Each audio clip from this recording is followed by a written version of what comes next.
마음이 있는 자, 몸과 영혼 병든 자, 누구든지 부르시오.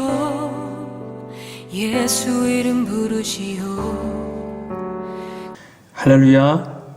오늘 아침 주시는 하나님 말씀은 요한복음 7장 14절부터 24절까지 말씀 되겠습니다. 성경책을 펴주시고 말씀을 함께 보시면서 성경을 공부하도록 하겠습니다. 오늘은 이 본 말씀 가지고 패닉과 멘붕은 불신앙에서 온다.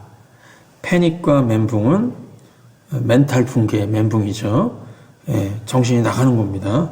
패닉은 놀라 자빠지는 거고요. 패닉과 멘붕은 불신앙에서 온다.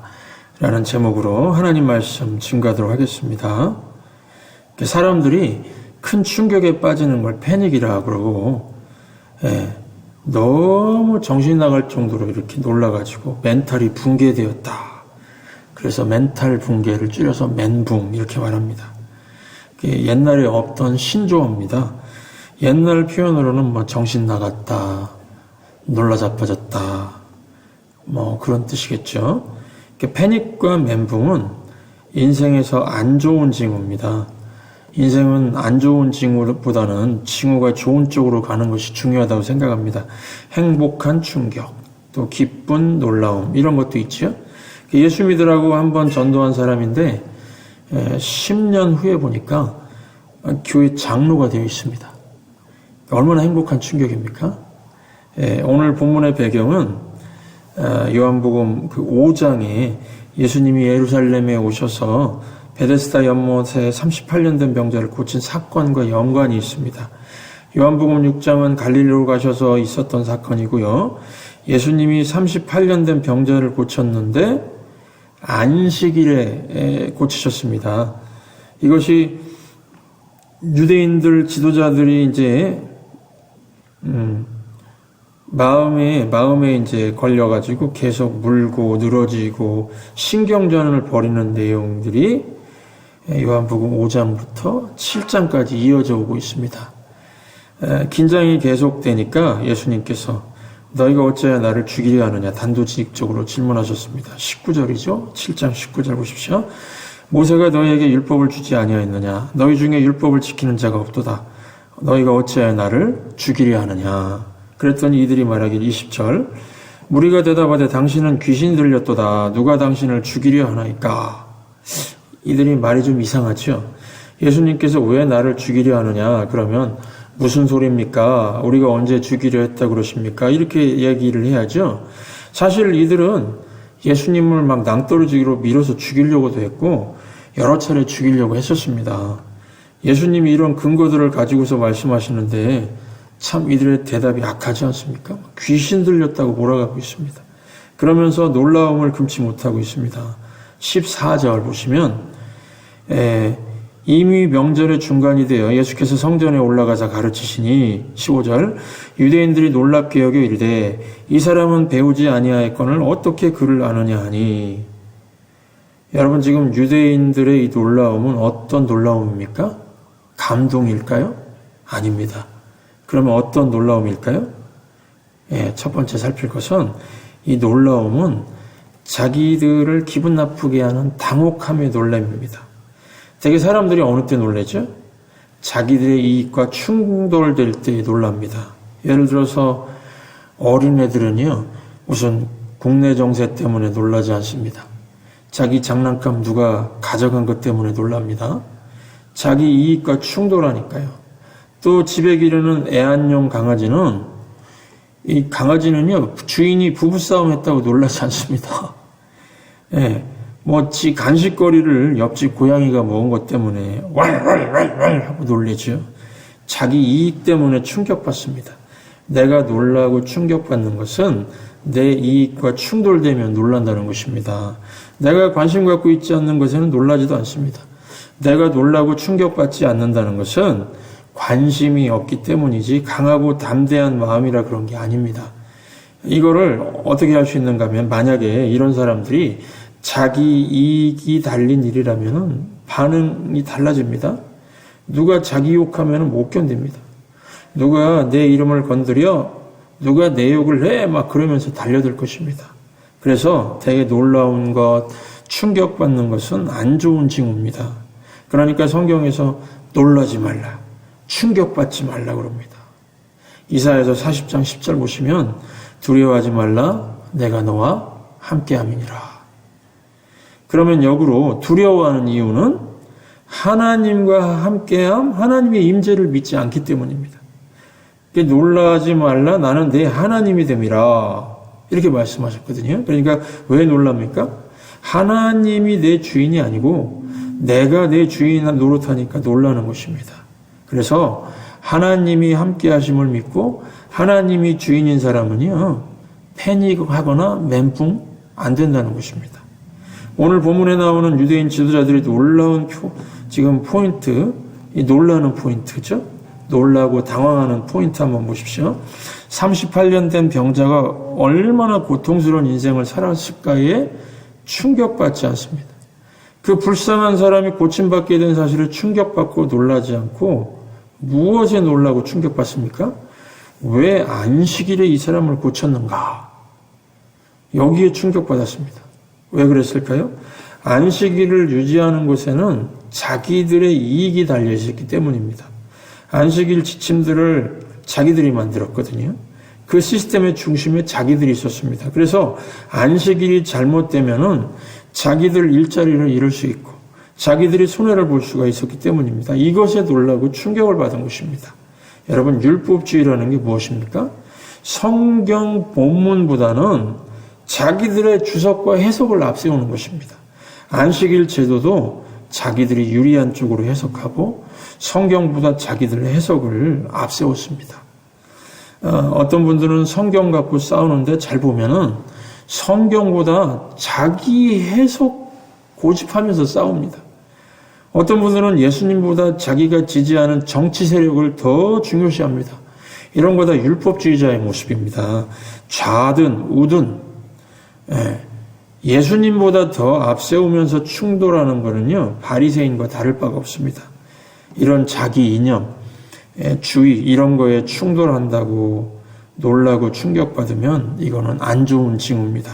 본문의 유대인들의 징후입니다. 그러면 신앙적인 징후, 좋은 징후로 놀라고 충격받으려면 어떻게 해야 될까요? 두 번째로 놀라움의 근원을 예수님께 두라는 것입니다.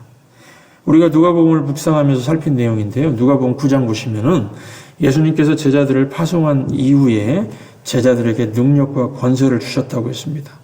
능력은 귀신을 쫓아내는 파워고요. 권세는 뭐라고 말씀드렸죠? 권세.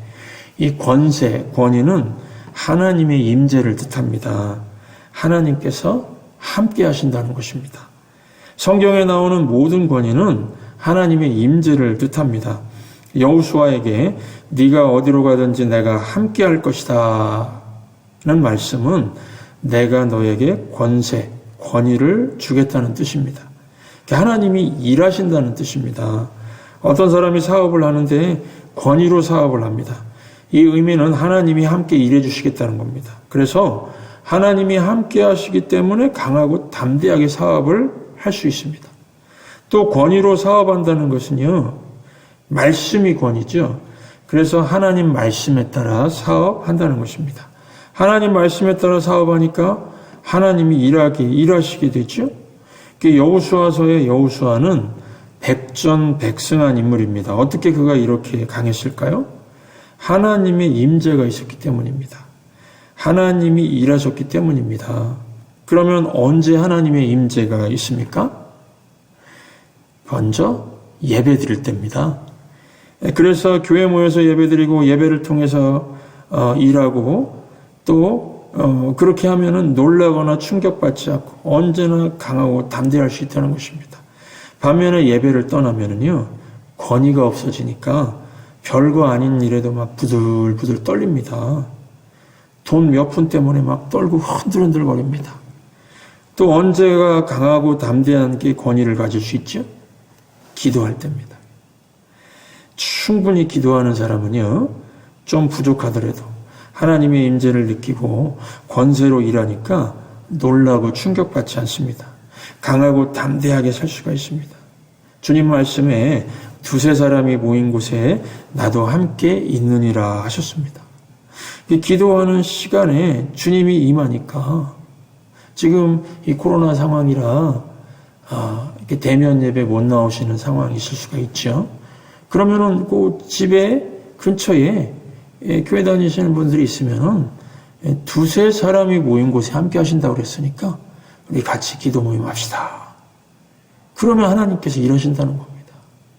물론 혼자서 기도하셔도 하나님 임재하십니다. 그래서 어떻게 됐든 간에 충분히 기도하는 사람은 놀라거나 떨지 않는다는 것입니다. 그래서 주님의 임재가 있는 쪽을 택해서 사는 게 지혜입니다. 그러면 패닉이 오거나 멘붕이 오거나 하지 않고 도리어 강하고 담대하게 살 수가 있다는 것입니다. 그 창세기 보시면 요셉이 나오는데요. 요셉은 팔려간 노예였습니다. 그러나 권위가 있었습니다. 무슨 말씀이라고 그랬죠? 하나님이 함께하는 인생이었습니다. 그래서 보디발 장군 집에서 노예로 있었는데 하나님이 함께 하셨다고 나옵니다. 그래서 형통함이 임했다 이렇게 기록이 되어 있습니다. 그러니까 권세 있는 노예에 요셉이 있어서 도리어 보디발 장군이 복받은 겁니다. 나중에 총리가 되었을 때도 하나님이 함께 하시는 총리, 권세가 있는 총리가 되어서 백성들을 살리게 되었습니다. 그러므로 결론적으로 말씀드리면은 사람들이 되게 놀라고 충격받는 이유는 자기 이익 때문입니다. 그래서 안 좋은 징후들이 나타납니다. 이것을 좋은 징후로 바꾸려면은 대안은 예수님입니다. 예수님을 앞세우면은 예수님께서 권세를 주십니다. 오늘 18절 말씀 보시면 스스로 말하는 자는 자기 영광만 구하되 보내신 이의 영광을 구하는 자는 참되니 그 속에 불의가 없느니라. 자기 영광을 구하면 놀라고 충격받게 될 것입니다. 여러분, 자기 영광, 내 영광은 이익이 있어 보입니다. 내 자리가 굳건해지고 남의 칭찬을 받습니다. 반면에 하나님의 영광은 얼핏 보면은 내 손해가 있는 것 같이 보입니다. 내 돈을 써야 되고 내 힘을 더 써야 합니다. 그런데 주님은 인생을 사는 기준을 확실하게 말씀하십니다. 내 이익과 손해보는 쪽이 있을 때 하나님 믿고 손해보는 쪽을 택하라는 것입니다.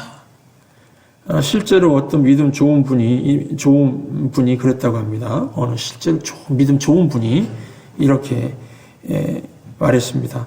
항상 내 영광과 하나님의 영광이 헷갈리더라는 것입니다. 그래서 질문을 바꿔서 무엇이 내게 더 손해지? 이 질문을 하며 살았다고 합니다.